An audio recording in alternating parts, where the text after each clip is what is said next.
Hello. Welcome to another episode of Thrive Like a Parent podcast.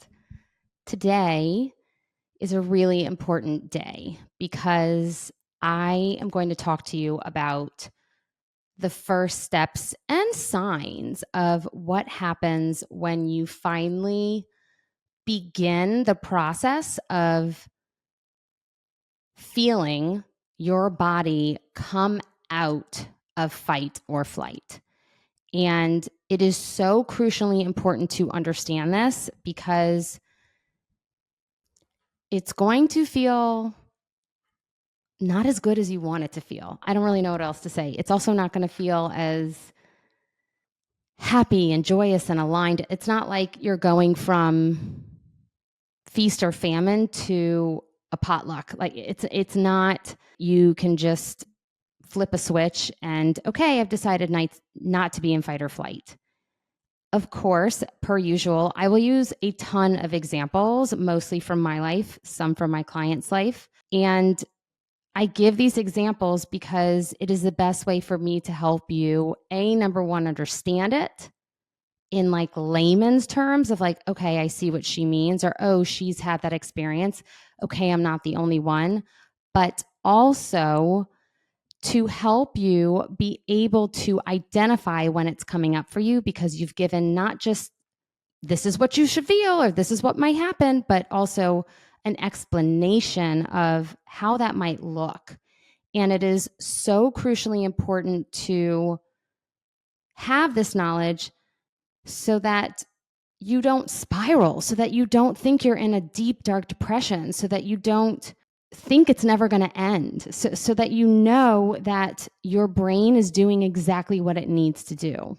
So I would say 98% of my clients who either work with me one-on-one or do our Thrive program, they go through our module where we discuss fight or flight, really what it is, what the symptoms look like, all of the different things. And they show up to our call and they're like, oh my God, I think I've been living in fight or flight for decades. Like, oh my God, I think I've been living in fight or flight since the moment I had my kid. I would definitely say that with the pregnancies that I had, then stepping right into having preemies, I hands down went into fight or flight from the moment I had children.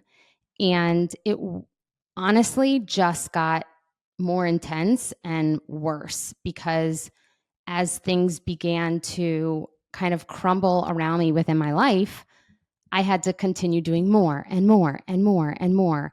And I also held on to the belief for so long that if I could do more, then I could fix Jonathan. If I could somehow do, quote, the thing, like if this is the thing that's going to make the difference. And I mean, fix.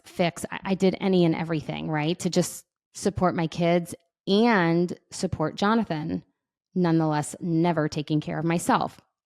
So then, if you know my story very well, you know that Jonathan and I separated and then COVID hit, right? So then I was like, okay, let's do this, let's go. And it really sparked my solo parent journey because right when we all went on lockdown, Jonathan attempted and then went away to Houston for some help for many, many weeks. And that was really my introduction to solo parenting. And after Jonathan came back and we were starting to reintegrate the kids, if you will, into his life very, very slowly, I began to find some balance, which balance never exists, FYI. But I began to take care of myself and really give myself the things I needed when the kiddos were with Jonathan so that I had a little bit of rebound time before I was always on. And then when Jonathan passed in April of 21, literally I got the call and I sprung out of my chair and immediately my brain was like, holy shit, that's fight or flight. Like I literally was running away from a bear that was not in my house because I was running away from the information that was given to me. And even with regulating my nervous system and knowing what to do and knowing how to do this and practicing this on myself for so long, I made it through the storm. I made it through the fight or flight. However, it still was very much fight or flight for the first year. And what I didn't expect was that second year. And I said it over and over and over, whether it was through my page or the podcast or stories or YouTube or whatever it was. I kept saying, I'm doing okay. The dust is settling in a really, really hard way. I don't think that I have ever felt so exhausted and low, if you will, not depressed low, but just exhausted and tired. I've never felt that in my entire life as I did year 2. And that is hands down because my brain was finally starting to take the steps, like literally like a staircase, take the steps down to get my feet back on the ground. And this is what I want to talk to you about today because most people don't realize what that looks like. A lot of times I have individuals who've moved through trauma and, they say, well, it's been a year, so it's fine. It should be over. Like other people think it should. So I just tell people I'm fine.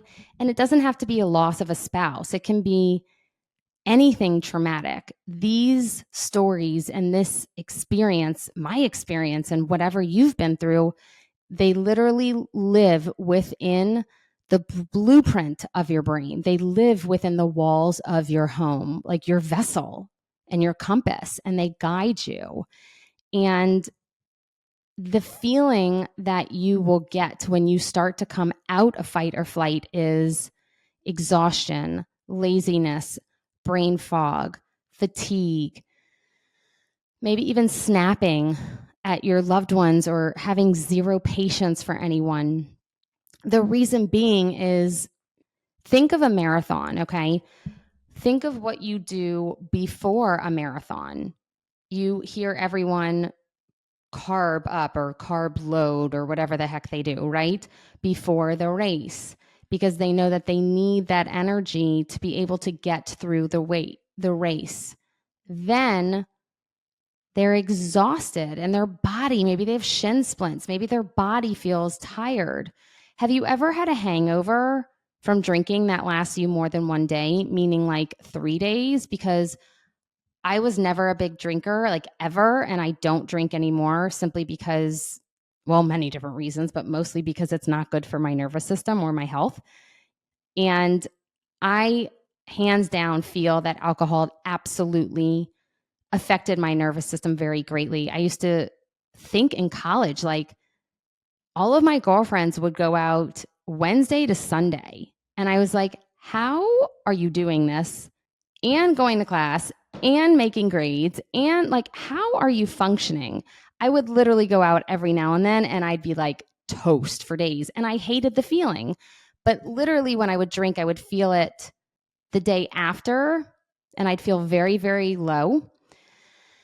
And then if I had like 2 drinks or maybe 3, which God, I can't remember the last time I had 3 drinks. That's crazy. But I absolutely would feel it on the 3rd day. Same thing when working out, right? Maybe if you did a marathon, your body will feel it the day after and the day after. Yeah. A lot of times when I was dancing, we would feel the soreness, maybe not so bad the first day.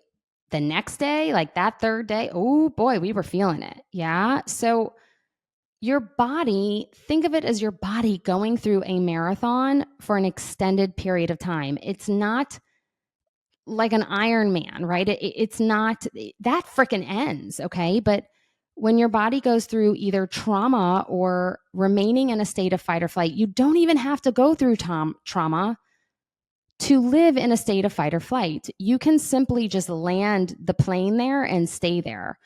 So many talk to me about how they've lived in this state of fight or flight for so long. Lots of parents say that.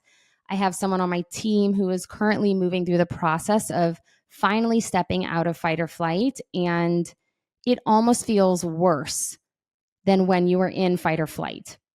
So there's a few things to understand within this. Number 1, If you've remained in fight or flight for so long, your brain has been patterned to stay there. So that is your comfort. That is your safe space. That is how your brain believes you should function, right? So you have patterned your brain to function at a faster rate, right? So then when I finally was like, let's step on the brake here.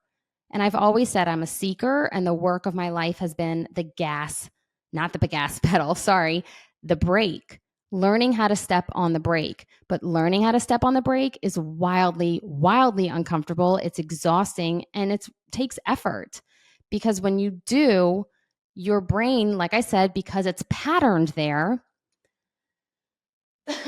it will think it's going haywire. It'll be like, what the heck? What is going on? Like, nope, you're lazy. You're worthless. Get off the couch. Do the to-do list. What the heck are you doing? All the different things, right? So you've got your little mini me inside with all of your brain thoughts going, come on, keep going. Let's go. What are you doing? Like, get off the couch. Stop being lazy. As well as your body is so fatigued. It's like doing 15 Ironmans. And that was like me at the time because I had done it for so many years plus some, right? Like I said, like it kind of kept compounding onto each other. It was just like the perfect storm that just kept going. And this horrific finale of devastation that led me into more fight or flight. And I cried a lot. Like I cried a lot the second year. I felt such sadness the second year. I felt such a state of, I don't know why I feel so exhausted. I still went and worked out every single day because I know my brain and body needs that.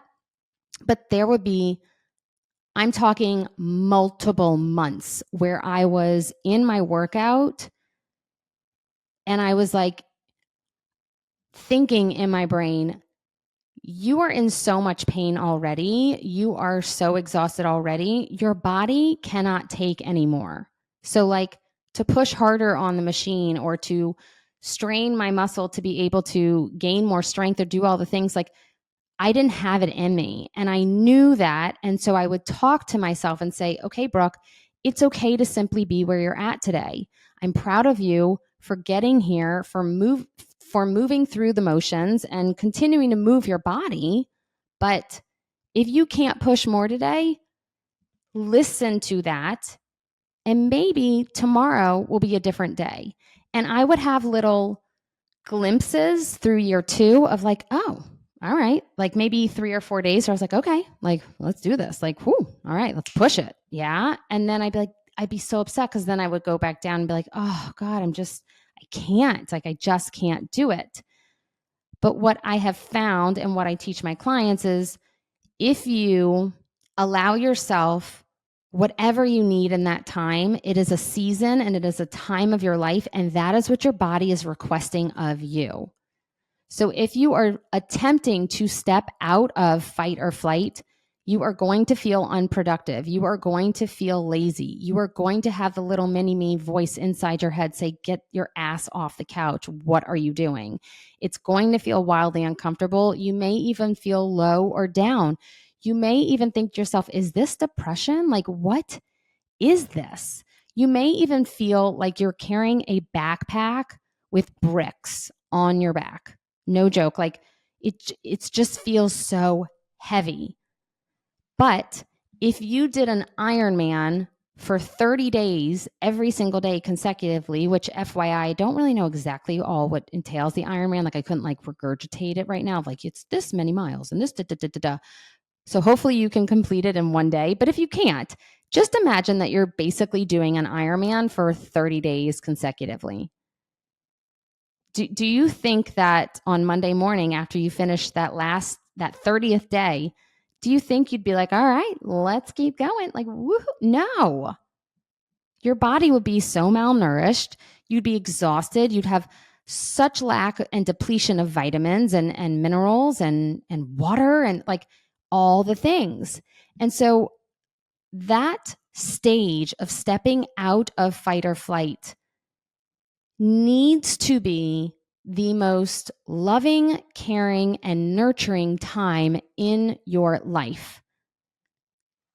Which means if that's something you're wanting, like if you're listening to this and you're like, I know I've been in fight or flight, I don't know how to get out of it, I don't know the steps to take. If you don't know, clearly we would love to work with you, and Thrive is a wonderful place to start. I also have on-demand courses that are cheaper than Thrive or working with myself or my team. But that can kind of help you understand the steps to take and the toolbox that we give on how to regulate in real time. But if this is something you're actively working on right now, is getting out of fight or flight, I want you to know it is okay to feel dark, low, and heavy. And what do you need to do? Rest. Like you need to give that to yourself, not try and go push and do more. Yes, did I find a balance between continuing to move and be active? Absolutely. There is a balance between if we do nothing, then our body will continue to kind of go down, down, down, down, down. So I want some light movement. Like give me 5 minutes, give me 10 minutes of like slow walking outside in nature. Like that's what I prefer. And that's probably honestly what I should have done rather than go to my workout every single day. I did lots and lots and lots of yoga year 2 and skipped my regular workout. I skipped my regular workout a lot too. Like I just skipped it for bed and just rested my body. But if this is something you're actively trying to work on now, if I could give you one piece of advice, like one thing to take away from this, it's sleep and water and nutrition. Sleep, water, and nutrition. And it's like, wow, really? Is it that easy? If you could give me 2 weeks, 2 weeks of sleeping for 9 to 10 hours, 2 weeks, and then come back and tell me how you're feeling, I'd love to know. Now, what stops us from getting that sleep? Yes, you want quiet time. Yes, you want to zone out with the TV. Yes, you want to do all the things, scroll the phone, do the TikTok. It's not worth it. You're just depleting your system more. Visually stimming on a screen on your phone, I like to say is worse than the TV because the TV is farther away, but your eyes are having to do effort and work when you are soaking that information in. As you know, I just recently got diagnosed with Hashimoto's and I put myself on that protocol as well. And I mostly get 7-8 hours of sleep, but I'm pushing it. I'm like, come on, Brooke, you can do 10. Like, let's go. Let's get 11. Like, let's do what we can. Like, push and see how much sleep I can get to rest my body because that's what my body really needs, right? And if you just did an Ironman, that's probably what your body would want too, or a marathon. That's what your body needs. If you are wanting, if you're listening to this and you haven't taken those first steps, but you're wanting to get out of fight or flight, what I want you to do is listen to the thoughts inside your brain when they're like, come on, you're lazy, you're this, you're that, all the different things. Just acknowledge them. Don't shame them because then it's shaming your brain. And that is never healthy for your brain. So you just say, okay, thanks for sharing. Like, all right, I hear you, but I'm going to still rest. Like, got it. But like, this feels really good. This feels really, really good. One thing I would do in between my clients last year is I would actually sometimes go lay on my couch because when you lay flat is your most regulated state. In between, even if I had like 10, 15 minutes, I don't know if you don't remember my stories from last year, but sometimes I'd be like, hi, I'm just hanging out on the couch, wanted to check in between my clients. Like I would give myself any and absolutely every possible moment to just rest my body. It can feel so heavy and dark, and it can feel like it's never going to end. But if you fight it, if you fight the exhaustion, if you get your ass off the couch and say, you're right. All right, I got to do the to-do list. Like if you push through, the patterning within your brain that has been for so long when you've been in fight or flight, that is going to stay. That part of your brain is winning. And to rewire that and to tell your brain, I know I'm not running on 100 miles a minute, but that doesn't mean I'm not safe. That is the key. Just because you're not running a million miles a minute and focusing and staying in fight or flight anymore, we have to focus on letting your brain know I'm stepping on the brake and I am safe. I don't need to run anymore. There's no longer a bear chasing me. There's no stop, drop, and roll. The smoke detector is not beeping. Like there's no fire in the house. I can do this. So basically, what you're doing is you're recalibrating. You're recalibrating your system to say, I know we've always functioned like this. Like I know that. Like I know I've always overfunctioned, or to get to the career goal, or I know I've always overfunctioned to be Susie homemaker, or I know I've always overfunctioned to be the breadwinner for my family, and I have nothing. Like I know I've always done that. It's going to feel wildly uncomfortable. And that's when you may be like, where's my phone, to like stim on your phone, or like, I got to do something. Like this feels, you might feel agitated. You might feel annoyed. Like you're literally recalibrating your brain to say, brain, I am okay. Gosh, I didn't know I was going to get choked up. Okay, I'm going to tell you a story. Last year, I was walking downtown with someone, and we were just enjoying the day and going in and out of shops. And I looked around me and I noticed how slow everyone was walking and everyone was talking, and how they were just so present to just simply shopping, like window shopping or shopping in the stores, like whatever they were doing. And there was such an awareness of like, I want that. And this was really early on in year 2. And it was such beautiful awareness for me of like, wow, I really am functioning at a different pace. I really am. And that's not to say that that pace didn't serve me well when I needed it most. And it protected me from feeling the things that I wasn't ready to feel and move through. Your brain and body's doing it for a reason, especially when it comes to trauma, right? There's other reasons, like you've pushed your brain to do it so that you can get the promotion, or you can make partner, or you can get to the next level in your career. I talk so much about this immediacy culture. The world and society has literally pushed us to this point of overfunctioning. The world, society, our jobs, it's pushed us to literally live in a state of fight or flight, right? So it may not simply be trauma. It may just be from your natural state of trying to keep up, not with the Joneses, but just keep up with the world. Like just keep up with how everyone else thinks and how we're all feeling that we need to function at this point in society. And it's that part is devastating to me, because I don't really know a solution except for doing what I'm doing to help build awareness around that. But from that moment of walking down the street and seeing everyone just living life, and my brain was just going a million miles a minute.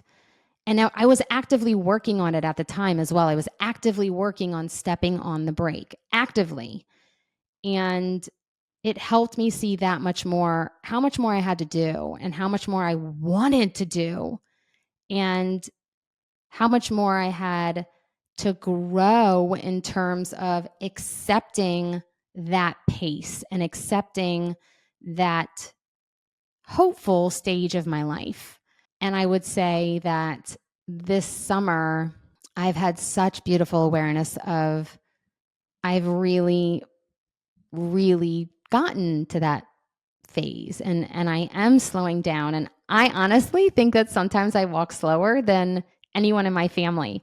And I'm not kidding you. If you listen to my podcast with Lolo, she talks about how her husband Chris used to see me like Speedy Gonzalez, like walking down the street and like 15,000 miles per minute. It was, or opposite, but like it was just the craziest thing. I would walk and walk and walk and walk and walk because I had so much energy and that fight or flight energy and just so much cortisol. It was just so crazy. But I take my time and I have very much slowed down, and we are truly not meant to do as much as we are doing in one full day. Like we aren't. It's just the craziest thing what the world expects us to get done in one humanly single day. It's absolutely nuts. And so I share that story of walking down the street and just kind of observing the humans around me, because you can do that too. You can look around you and see beautiful examples of other humans who are just living in the present moment and maybe don't have as much pressure or anxiety or state of fight or flight within their nervous system. And they're really able to just lean into their life, right? And if that's something you want, you absolutely can have it. I'm a perfect example of that. If you want to be able to be present, not have your brain running a million miles a minute, not over functioning, get out of that fight or flight trap that maybe you feel that you have been in for so incredibly long.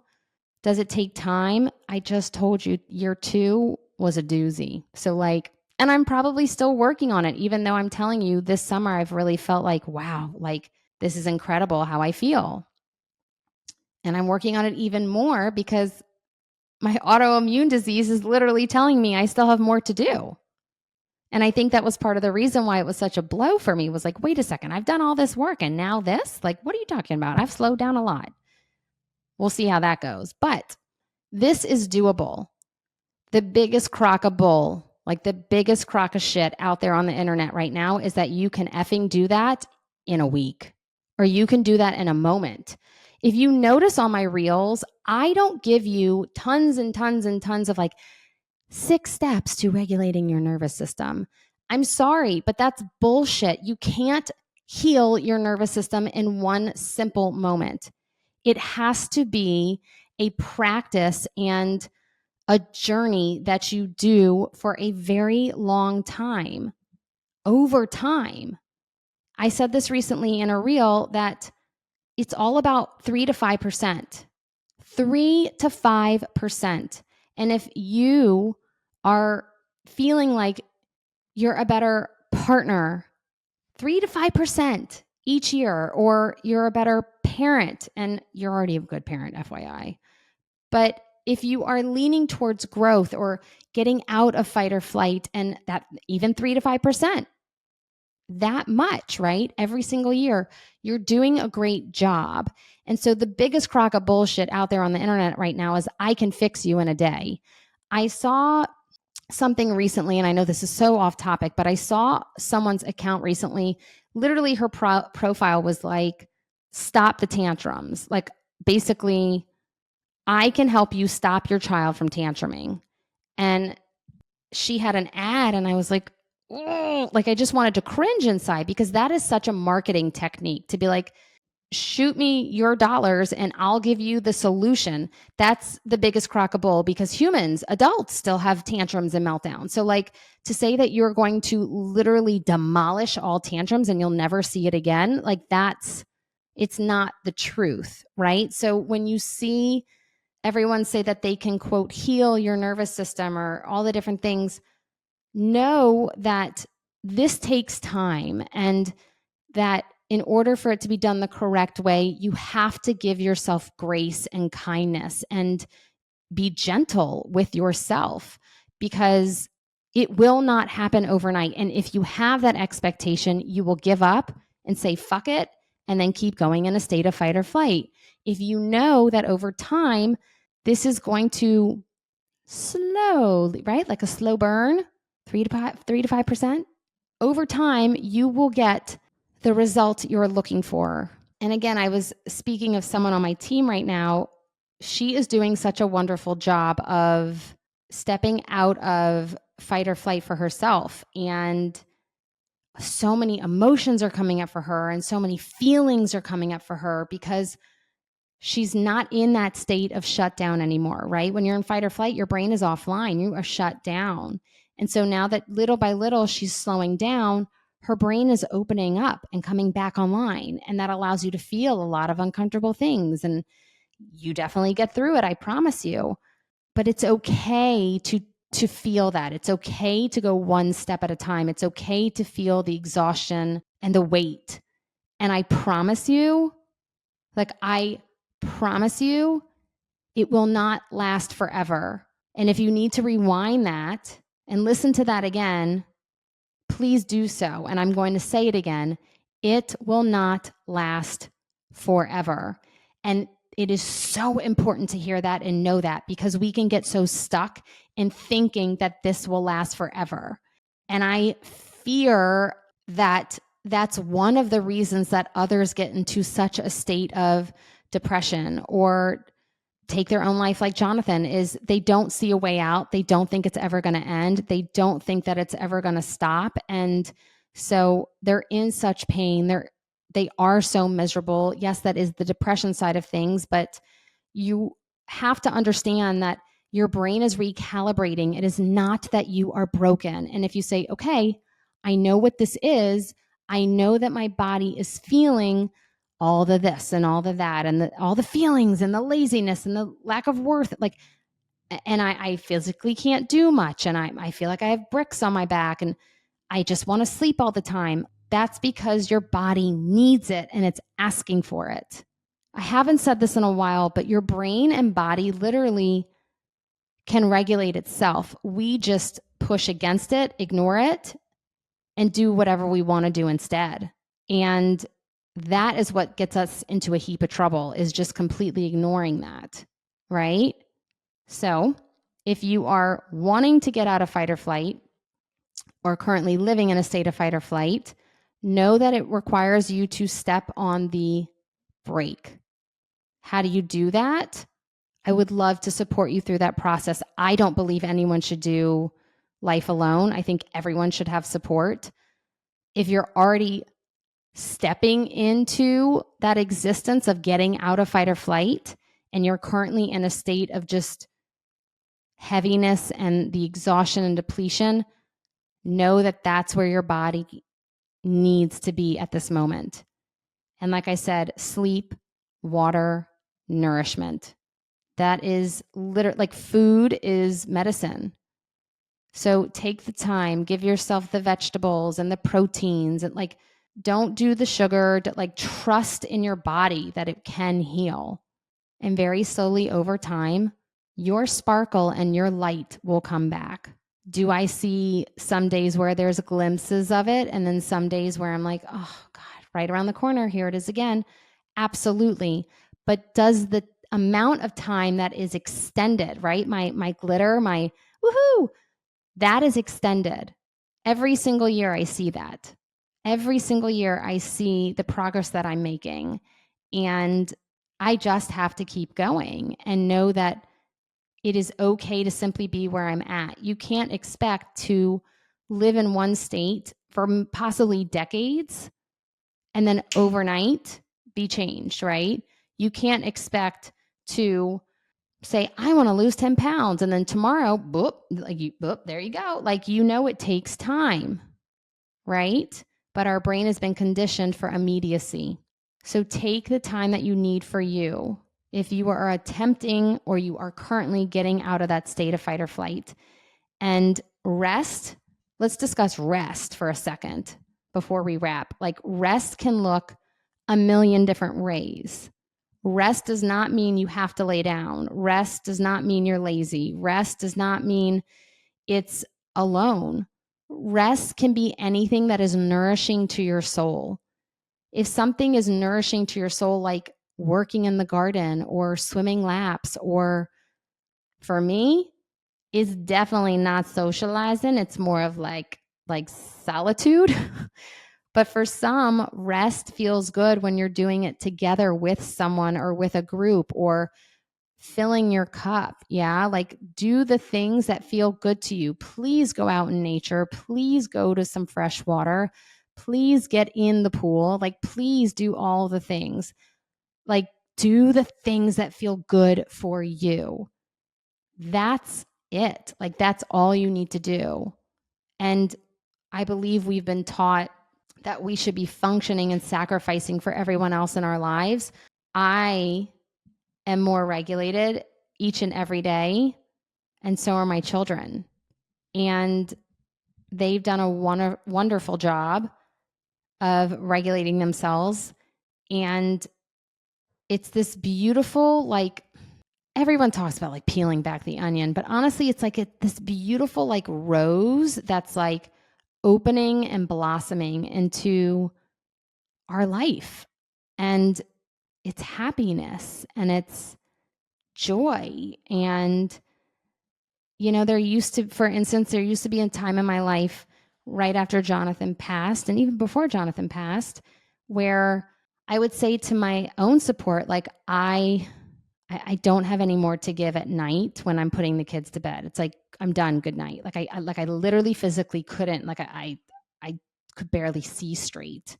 And then slowly, years ago, there was a moment where I gave myself 2 minutes, and I'll never forget those 2 minutes. And I was so proud of those 2 minutes.